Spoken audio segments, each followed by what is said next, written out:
single kama zilikuwa ngoma nyingine? Hizo ni ngoma, hizo mbili ambazo zimebeba album, kati ya nyimbo ambazo zipo kwenye album. Album ina nyimbo ngapi? Na nyimbo 10. Na inaitwaje? Komba na Wanawe. Sasa tumeona ngoma zako zote mbili zimechezwa hapa, zimerekodiwa kwenye moja studio kubwa hapa nyumbani. Yeah. Ugumu ulikuwaje kupata nafasi ya kurekodi, lakini pia ulikuwa na usumbufu namna yote? Ugumu hakuna ugumu wote uliotokea, ili changamoto ni kwamba masoko. Unajua sasa hivi wasanii wengi tunapambana kwa ajili ya kutafuta masoko ambayo ya kimataifa, ili hatimaye kazi kila mtu iweze kwenda duniani. Unajua bila kupambana kama hivi waandishi wa habari mnavyofanya mambo yenu, ili muweze kutuvusha kufika lengo ambalo kuu la sisi wasanii tunalokuwa tunahitaji, basi ni hivyo. Changamoto ni hiyo, lakini hamna changamoto yote zaidi ya kufanya kazi ambayo umejiamini. Unajua kwamba mimi ni msanii, naenda kufanya recording yangu ya nyimbo fulani kwa sababu ya lengo fulani na nia fulani.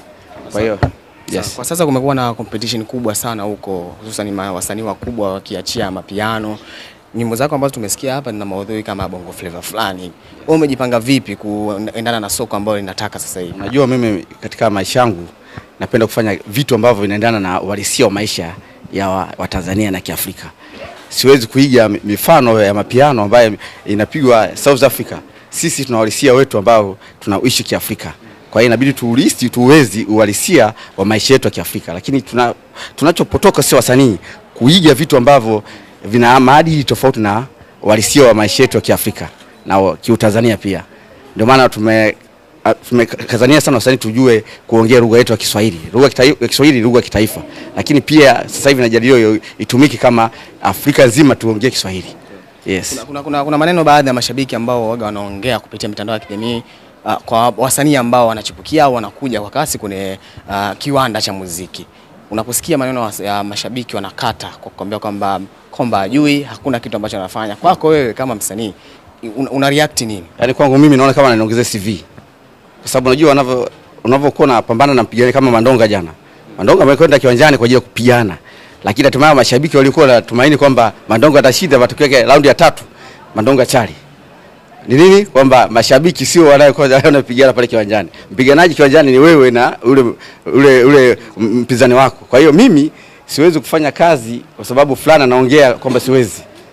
Mimi najiamini naweza kupitia kazi yangu, ndio maana Watanzania wakuelewa kwamba ni nini ninachofanya kwa ajili ya kuwakilisha Tanzania na uzalendo wa Kitanzania. Basi wanajua, na wengine wasioelewa watabaki hawaelewi tu. Performance yako ya kwanza tumesikia nyimbo ambayo ilikuwa inamtaja Rais wa Jamhuri ya Muungano wa Tanzania, Mama wetu Samia Suluhu Hassan. Tupe kwanza idea ilikuwaje mpaka ukaamua sasa napaswa kumwimbia rais wa nchi?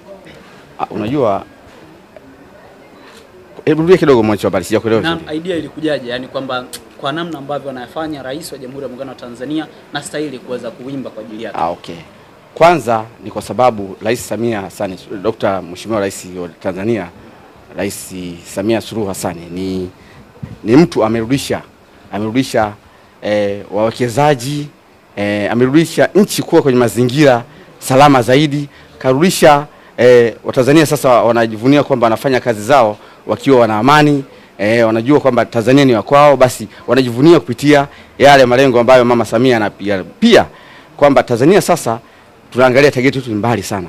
Hatuangalii kwa sababu tumefeli sehemu fulani basi tufikie hatua ile kwamba target ya kuita wawekezaji ni kwamba Tanzania sasa ifanye nini iweze kusonga mbele zaidi na iwe na soko la kimataifa. Kwa hiyo kupitia hatua ambayo mama anapambana, nikaona kwamba nimtungie wimbo ambao wenye uhalisia na yale mapigano anayopigana kwa ajili ya kuivusha Tanzania iweze kusonga mbele zaidi, na hatimaye wa Tanzania tuweze kupitia yale ambayo mama tuweze kufaidika nayo na tuweze kufuata njia ambazo mama anapambana. Kuna Simba, kuna Yanga, kuna Azam.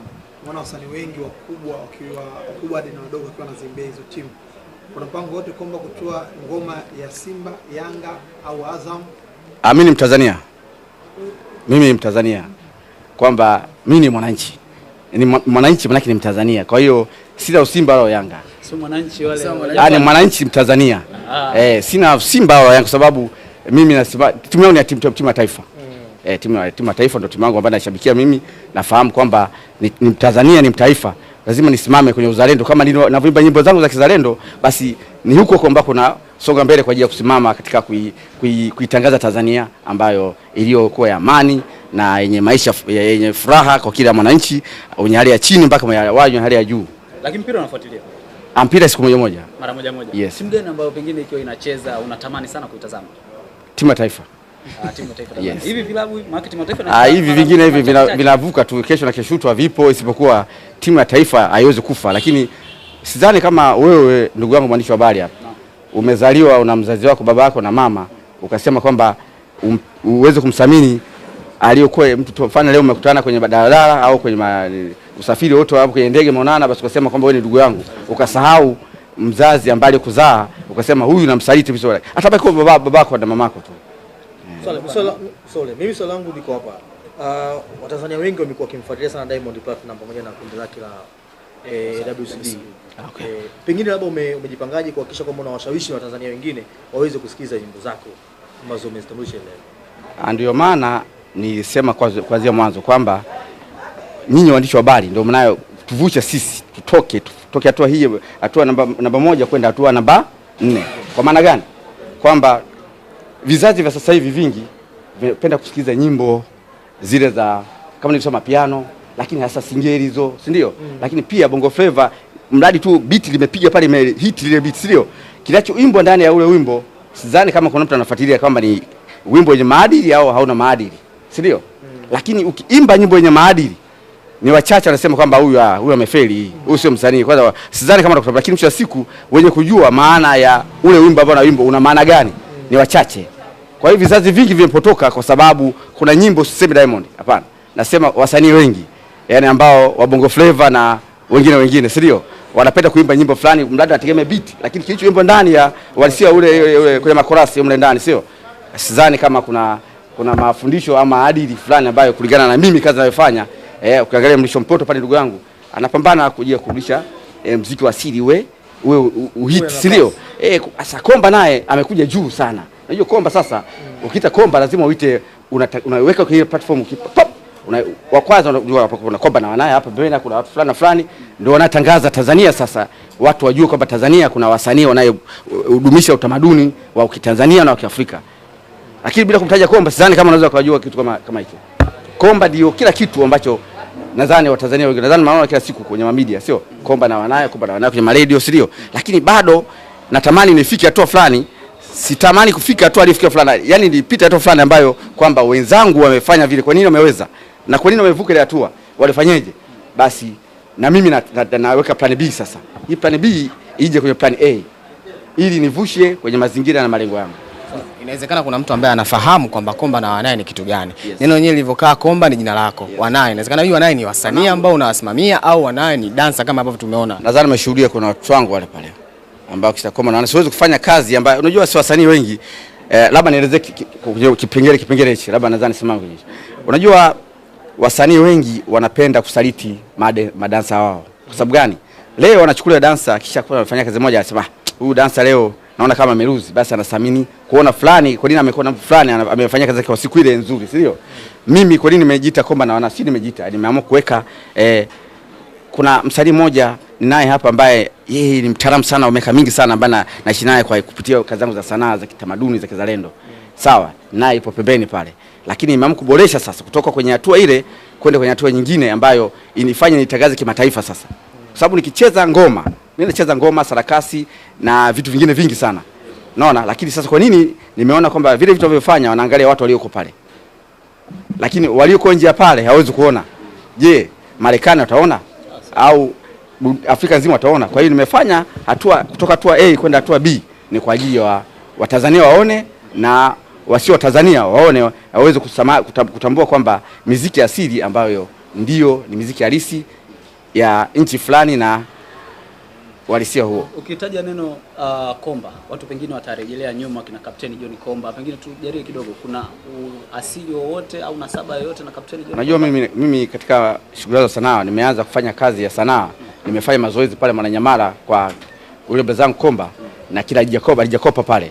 Tumepambana nao, niko na kwenda kwa ajili ya kujifunza kwa nini brother Komba amefanya yale, na mimi nifike hatua na mimi nifuate mkondo ule waliopita ndugu yangu kama yeye alipita jina langu Captain Komba.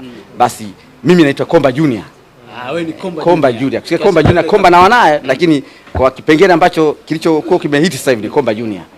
Komba na wanaye, lakini ukipenda haraka kuita haraka sana katika Komba Junior kwa sababu nawakilisha Tanzania, nawakilisha mkoa wa Ruvuma, kwamba kama Diamond Platinum anavyowakilisha kule Kigoma kule kwake, mimi msanii pekee ambaye nawakilisha Ruvuma, kuhakikisha kwamba Ruvuma inakuwa namba 1 kwa Tanzania kwa kupitia muziki ya Kizalendo ambayo nayoimba mimi na walisia waandishi wa habari mzama nafahamu, si ndio? Muziki asili imesaulika sana. Kwa nini imesaulika? Kwa sababu nimesema familia nyingi sana, vizazi vinavyozaliwa vingi vinapenda kuiga tu yani sasa zile beat kwa basi akisikiza fulani msanii fulani katoa nyimbo fulani bana ina beat nzuri sana bana inachezeka, lakini kilichoimbwa ndani ni Mungu anajua, si ndio? Yeah. Katika albamu yako ambayo umetoa baadhi ya video ngapi ambazo umefanikiwa kutoa katika nyimbo zako? Na katika albamu ambayo ina video ni nyimbo 10 na nyimbo 4 ambazo natarajia kuzifanyia video sio muda mrefu, ambayo moja na nimeona hapa nimecheza hapa leo ya wazazi, asante sana kwa kunizaa na nini na kunilea. Hiyo ambayo naifanyia hivyo ndani ya wiki moja itatoka kwenye video. Yes. Shukrani sana. Hiyo wimbo Mama Samia nadhani mnaona kila siku naruka kwenye media zote, ushakuwa kwenye video tayari na sasa unamtangaza mama jinsi mama anavyopambana kuita wawekezaji, watalii. Nadhani watalii mnaona ilikuwa mwanzo watalii walikuwa mna, si ndio? Waandishi wa habari, watalii walikuwa mna, lakini sasa watalii kila kukicha ndege zinajaa pale. Shukrani sana kwa. Asante sana.